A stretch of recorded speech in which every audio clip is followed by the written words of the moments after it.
Pozdravljeni. Čas je za pravljico iz knjižnice Litija. Prijatelja za vedno je napisal Mihael Engler.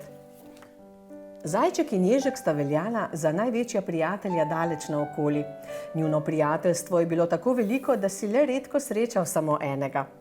In bilo je tako iskreno, da so se vse živali v gozdu in na jasi želele takega prijatelja.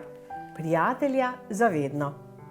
Že navsezgodaj ob sončnem vzhodu sta ležala drug ob drugem na robu ribnika in premlevala, kaj bi tisti dan najraje počela.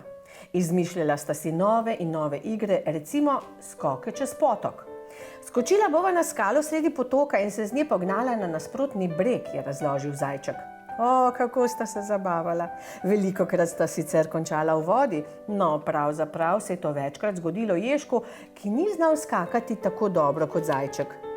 Izid je bil že 10-2 za zajčka in počasi ga je minevalo veselje do skakanja. Igra, kjer vedno zmagaš, tudi ni dolgo zanimiva. Raje bi si šel poiskat slasten korenček za zajtrk. Igraš se namreč lahko le, če si sit.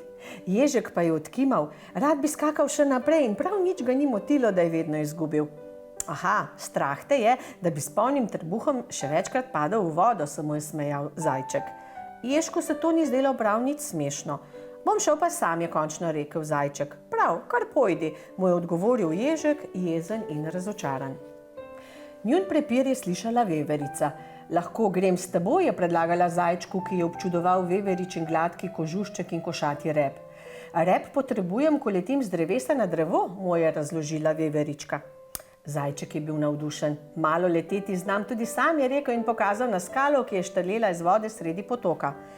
Veverica je priznala, da je skala res precej daleč in predlagala, raje se igrajmo skrivalnice. Veverice namreč rade skrivajo sebe in lešnike. Ti, ježek, zapri oči in štej do 100, midva se bova pa skrila, je nadaljevala. Zajček je bil nad predlogom tako navdušen, da je takoj pozabil na svojo lakoto.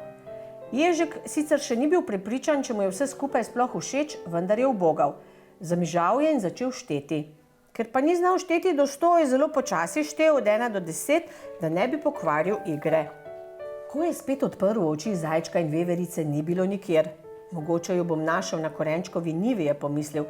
Splazil se je skozi visoko travo in ril skozi lansko posušeno listje, dokler ni prišel do njive. A na njivi zajčka ni bilo. Ježek je obrnil vsak list, iskal, gledal, vohal, toda prijatelj je izginil neznano kam.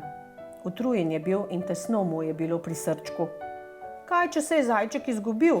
Ali če se mu je kaj zgodilo?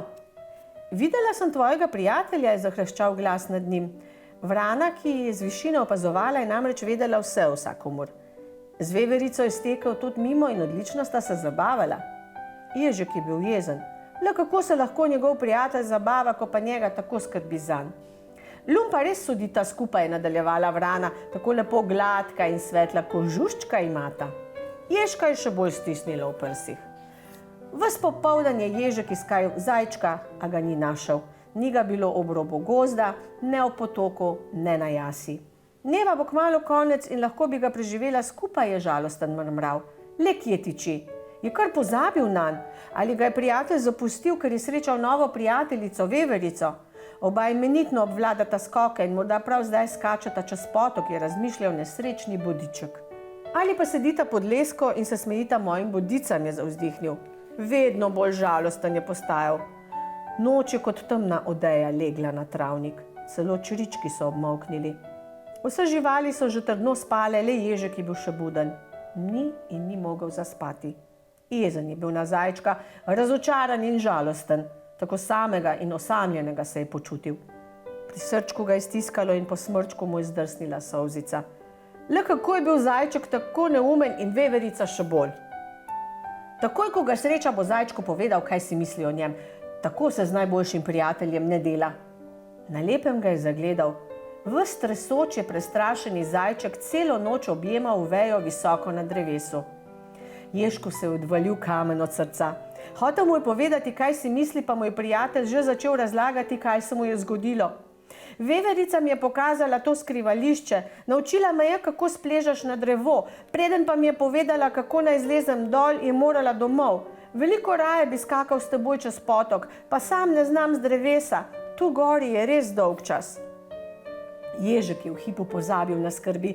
Pravzaprav je bil celo malce jezen nase, ker je tako grdo mislil o svojem najboljšem prijatelju. Hitro je nagrabil listje in veje na velik kup pod drevesom. Zajček je skočil in varno pristal na tleh. Zajček in ježek sta bila spet najboljša prijatelja daleč naokoli. Po slastnem zajtrku s korenčki in polži sta si najprej privoščila skakanje čez potok. Pridružila se jima je tudi veverica. Največkrat so jim skoki uspeli, včasih pa je tudi veverica čofnila v vodo. Hvala in lep pozdrav do prihodnjič.